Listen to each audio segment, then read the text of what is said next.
শুক্রবার ১৭ এপ্রিল সকাল ১০টা ১৭ মিনিটে নিজের ভেরিফাইড ফেসবুকে প্রধানমন্ত্রী তারেক রহমানকে অপ্রিয় সত্য জানিয়ে বাংলাদেশ সুপ্রিম কোর্টের সিনিয়র আইনজীবী মোহাম্মদ শিশির মনির সামাজিক যোগাযোগ মাধ্যম ফেসবুকে তালিকা আকারে একটি সতর্কতামূলক পোস্ট শেয়ার করেছেন। পোস্টে শিশির মনির লিখেন, আজ আমি আপনাকে কয়েকটি অপ্রিয় সত্য কথা বলবো।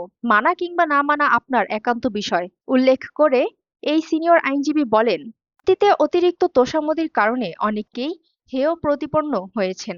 ডিগ্রির পর ডিগ্রি, উপাধির পর উপাধি, কত কি, শেষ পর্যন্ত কোনো কিছুই তাদের রক্ষা করতে পারেনি। ইদানিং দেখছি আপনি এবং আপনার পরিবারকে নিয়ে একই কাজ করা হচ্ছে। কে করছে, কেন করছে, আপনিই ভালো বলতে পারবেন। পোস্টে উদাহরণ হিসেবে তিনি উল্লেখ করেন যে, যেমন মহান জাতীয় সংসদে আপনাকে শিশু মুক্তিযোদ্ধা হিসেবে ঘোষণা করার দাবি উত্থাপন।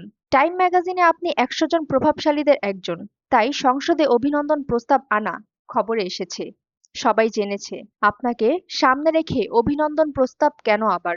কোনো সরকারি দায়িত্ব না থাকা সত্ত্বেও আপনার মেয়ে জাইমা রহমানকে প্রোটোকল দেওয়া, হাইলাইট করা।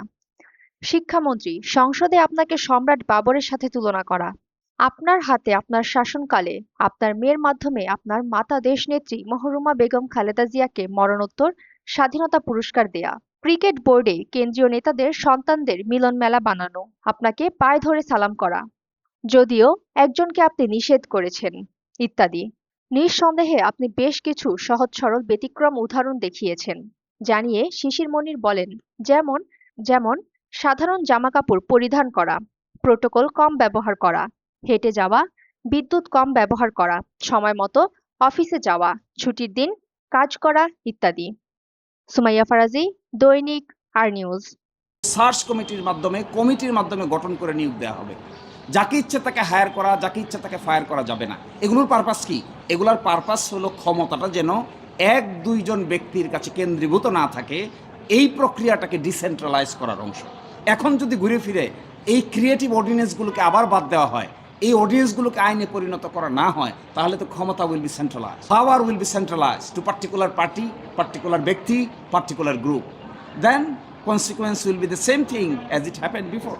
এখানে ওনারা প্রস্তাব করেছেন, কিছু কিছু অর্ডিন্যান্সের অধীনে অনেক কাজকর্ম হয়েছে, ওনারা বলেছেন এগুলোকে সেভ করা হবে, হেফাজত করা হবে। আপনি যদি আইনটাকে হেফাজত না করেন, শুধু কাজটাকে হেফাজত করেন, এর অর্থ কি? আপনি কাজটাকে ভালো মনে করে হেফাজত করছেন, তাহলে আইনটাকে ভালো মনে করছেন না কেন? ইফ ইউ ডু হেফাজত, আপনি যদি হেফাজত করেন কোনো আইনের অধীনে গৃহীত কর্মকাণ্ড, মানে কি? দ্যাট কর্মকাণ্ড ওয়াজ গুড কর্মকাণ্ড।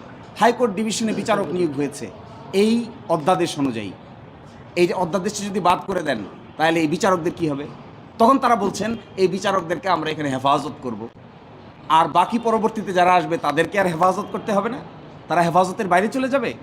এই জন্য if you recognise a system good, if you save the activity of a particular system, you have to save at the same time the provision of law at the same time. আপনি আইনকে scratch করে দিয়ে। সুমাইয়া ফারাজি, দৈনিক আর news.